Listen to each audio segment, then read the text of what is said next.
నిలవేణి, మా అమ్మకు నీకు మధ్య ఏమైనా జరిగిందా? అదేంటి సార్ అలా అన్నారు? ఏం లేదులే. అయినా ఏం జరగనిస్తుంది ఆవిడ? నీతో మాట్లాడడానికే ఇష్టపడదు. నేనేదో అమ్మగారిని అన్నట్టు, ఒక్క మాట అంటే పడనట్టు, నా మొహం చూడకూడదు అన్నట్టు దూరంగా వెళ్ళిపోమంటున్నారు. అదే బాధగా ఉంది సార్. అలాంటి వాళ్లకు దూరంగా ఉండడం మంచిది. ఆశ్రయం ఇచ్చిన అమ్మగారికి అందుబాటులో లేకపోతే ఎలా సార్? అరే, నిన్ను చూస్తేనే బెంబేలెత్తిపోతుందే. నువ్వు ఇంట్లో ఉండొద్దనే అరుస్తుంది. మళ్ళీ నువ్వు దగ్గరికి వెళ్ళి సపర్యలు చేయాలంటావేంటి? నేను వెళ్ళను సార్, కోప్పడతారు. అందుకే మిమ్మల్ని వెళ్ళమంటున్నాను.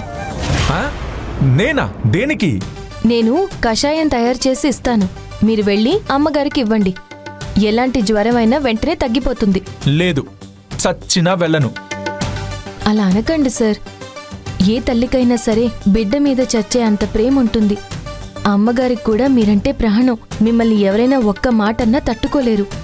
మా అమ్మ మాటే నాకు పడదు. అలాంటిది ఆమె దగ్గరికి వెళ్ళి ఏం మాట్లాడమంటావు? మీరేం మాట్లాడకండి సార్.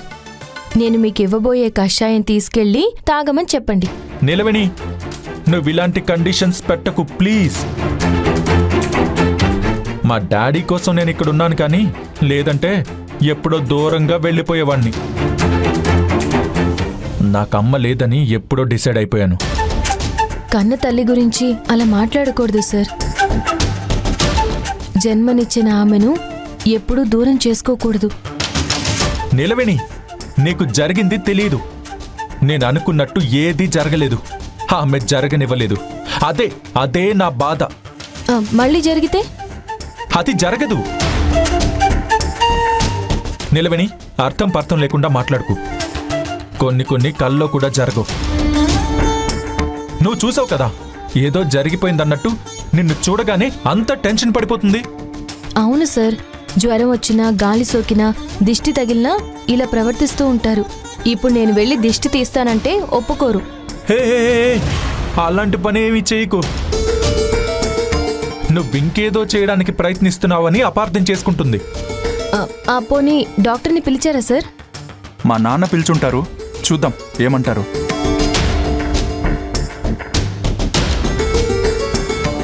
అమ్మగారే అందర్నీ దూరం చేసుకుంటున్నారు, లేదంటే తనంటే ఇష్టం లేక పక్కకి వెళ్ళిపోతున్నారో తెలియట్లేదు.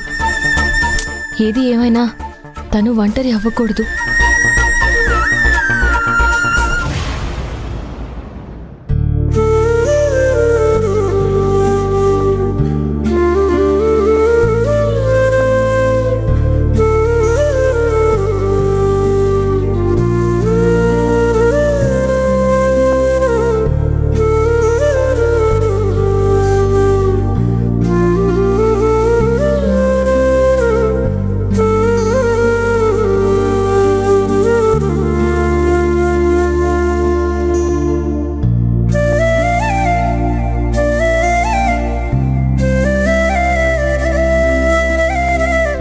డాక్టర్ గారు, ఏంటి ప్రాబ్లం?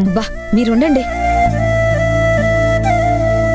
కాదంబరికి మెలకు వచ్చిన దగ్గర నుంచి తను టెన్షన్ పడుతూ మమ్మల్ని టెన్షన్ పెడుతోంది డాక్టర్. చలి జ్వరం వచ్చింది సార్. డాక్టర్ గారు, త్వరగా అమ్మ నార్మల్ అయ్యేలా చూడండి.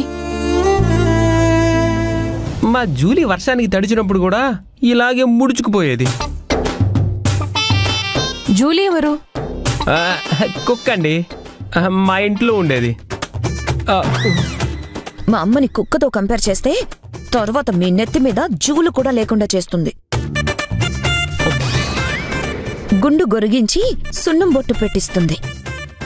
బావా, నువ్వు కాసేపు మాట్లాడకుండా ఉండు. డాక్టర్ గారిని ట్రీట్మెంట్ చేయని. అవును కోటి. అలాగే మావయ్య గారు. కాదంబరి గారికి జ్వరం కంటే భయమే ఎక్కువ ఉందండి. ఏంటి? కాదంబరికి భయమా? నమ్మలేకపోతున్నాను. మా అమ్మ ఎవరికి భయపడదు కదా. ఆ వీలునామా గురించి నీలవేణికి ఎక్కడ తెలిసిపోతుందో అన్న భయం నా మనసులో ఉందని వీళ్ళకేం తెలుసు? అత్తయ్య గారు, మీరు భయంతో వణికిపోతున్నారంట, చలి జ్వరంతో కాదంట. ఎందుకంత ఆత్రం? కాసేపు నోటికి తాళం వేసుకొని ఉండలేరా?